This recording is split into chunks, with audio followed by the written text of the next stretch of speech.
Welcome to Audiobook 365 Stories. It was a cold afternoon in November. I had just finished a big meal. I ate too much, and now I felt very full. I sat alone in the dining room. My feet were near the fire. A small table was beside me with some fruit, wine, and other drinks. In the morning, I had read many books. They were long and hard to understand. Now, I felt tired and a little stupid. I tried to wake myself up with some wine, but it didn't help. So, I picked up a newspaper and started to read it.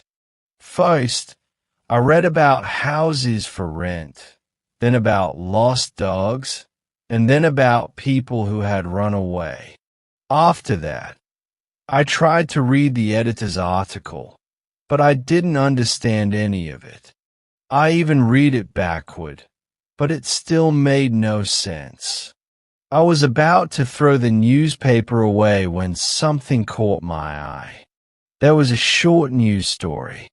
It said, "There are many strange ways people can die.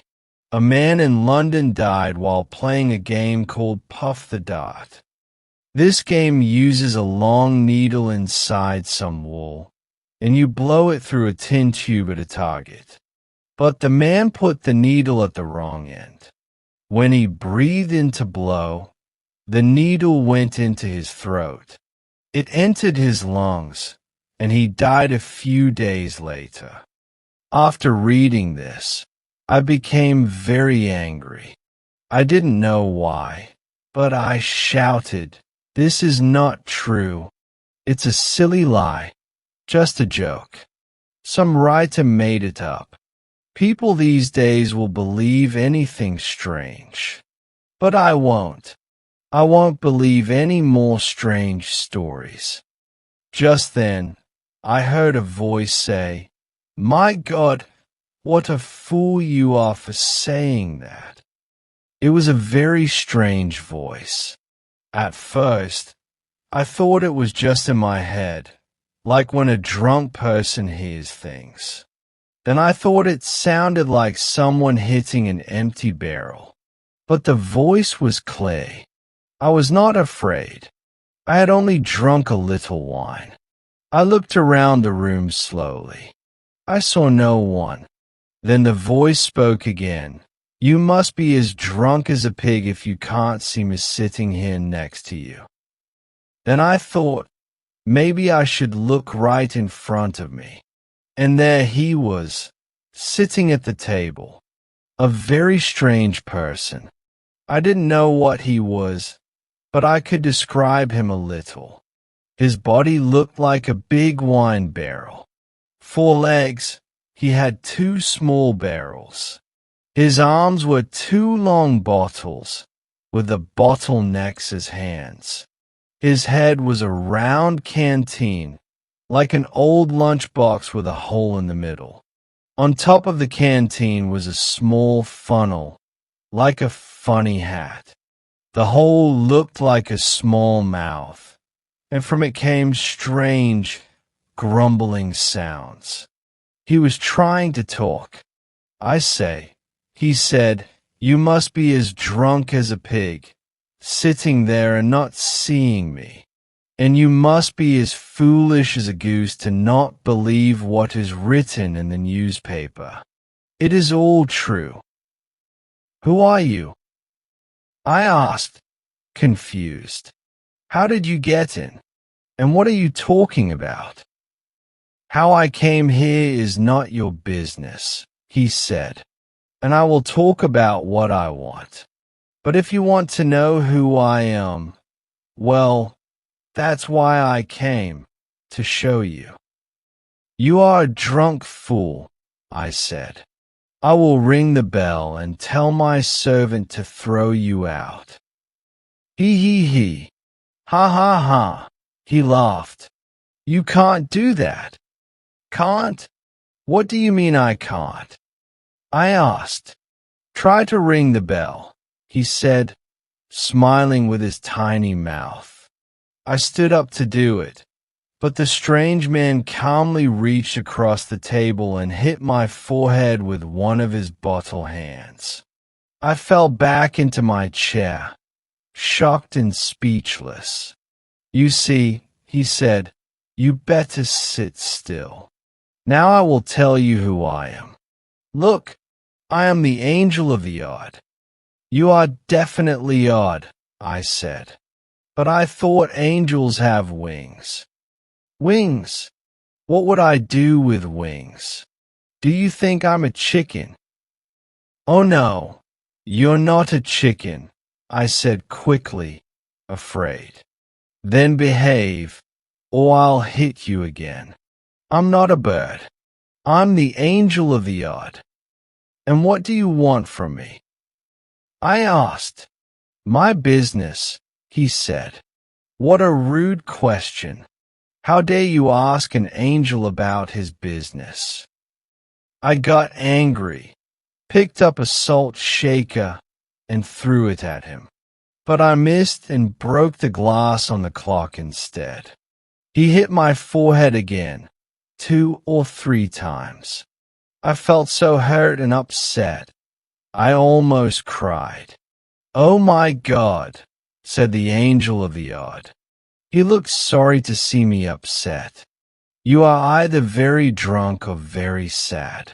You should not drink strong wine. You must put water in your wine. Here, drink this like a good fellow. Don't cry now. Don't." He poured a clear liquid from one of his bottle hands into my glass. I saw a label on the bottle. It said Kirschenwasser. This kind act made me feel better. I drank the wine mixed with water and slowly started to calm down. The angel kept talking. I didn't understand everything, but I learned that he was a strange spirit who caused the weird accidents that surprise people. When I said I didn't believe him, he got very angry, so I stayed quiet and let him talk. He talked for a long time. I sat back in my chair, closed my eyes, ate some raisins, and flipped the raisin stems around the room for fun.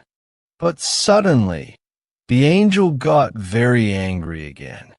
He thought I was making fun of him. He pulled his funnel hat over his eyes, shouted loudly, and said something I didn't really understand. Then he bowed and left. Before going, he wished me good luck and a little more common sense. I felt much better after he left. The small amount of wine I had made me sleepy, so I decided to take a nap, like I usually do after dinner. I had an important meeting at 6 o'clock. I had to meet the insurance company to renew the policy for my house. The old one had ended the day before. I looked at the clock on the fireplace. It was 5:30. I had 25 minutes. The office was close, and my naps usually lasted only 20 minutes, so I felt safe to sleep. After a short nap, I looked at the clock again.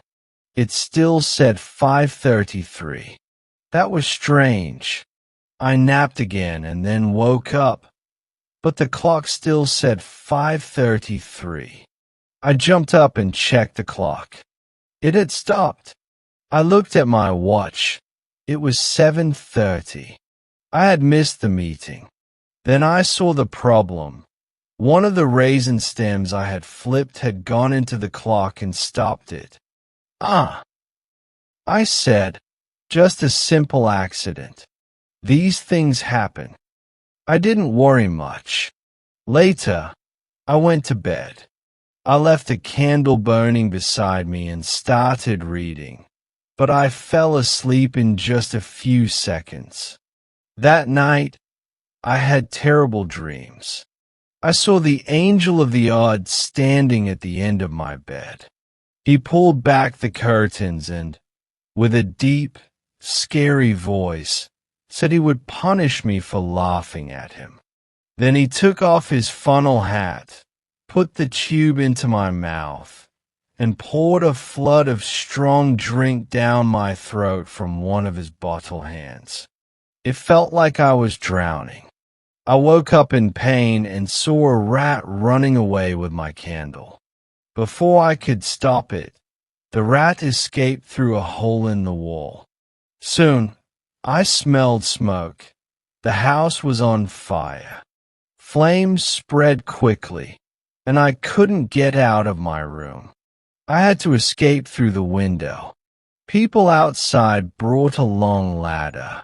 I climbed down, almost safely, but just then a big pig, who looked strangely like the angel, got up from the mud. He rubbed against the ladder, shaking it. I fell and broke my arm. With my arm broken, no home, and all my hair burned off, I decided it was time to settle down. I wanted to marry. A rich widow had just lost her 7th husband. I offered to marry her, and she said yes. One day, I knelt in front of her to thank her. Her beautiful hair touched the wig I had borrowed. Somehow, our hair got tangled. I stood up, wigless. She was angry and embarrassed, wearing part of my fake hair. The wedding was over before it began. Still hopeful, I tried to win the heart of another woman. She seemed interested, but one day, as I walked toward her on a busy street, something flew into my eye. I went blind for a moment and walked past her without saying hello. She thought I ignored her on purpose and never spoke to me again. While I stood there, the angel of the odd returned. He helped clean my eye and removed what he called a drop. I thanked him, but I was tired of life. I went to a river to end it all. I took off my clothes and jumped in. But just then, a drunk crow flew off with part of my clothes. I had to chase him, wearing only my coat. I ran fast, too fast, and didn't see the cliff. I fell, but caught a rope hanging from a balloon above. When I finally understood my terrible situation, hanging from a rope under a balloon, I started shouting for help.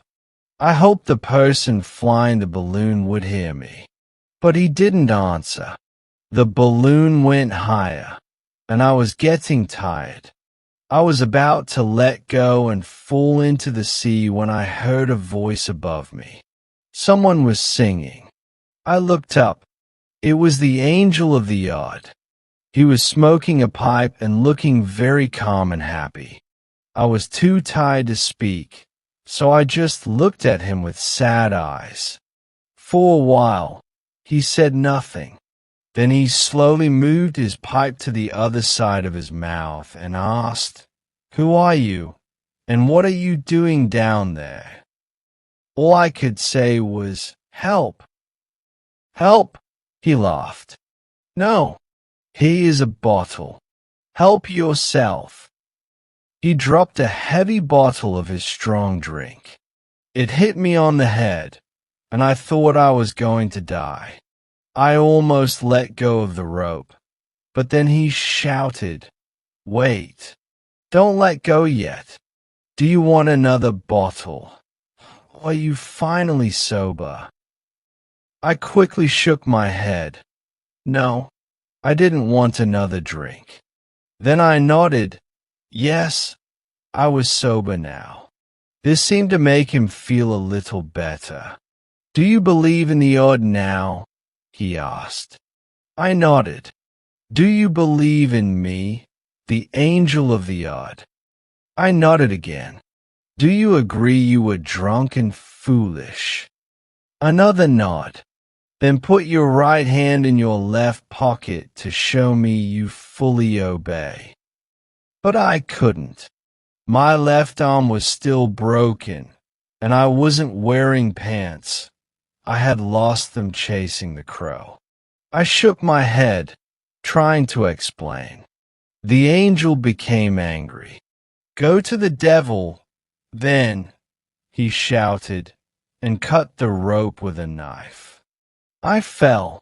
Luckily, I was right above my rebuilt house. I flew down the chimney and landed on the floor of my dining room. When I woke up, it was 4 a.m. I was lying in ashes. Around me were broken glasses, a fallen table, old food, and an empty jug of the angel's strong drink. That's how the angel of the odd got his revenge.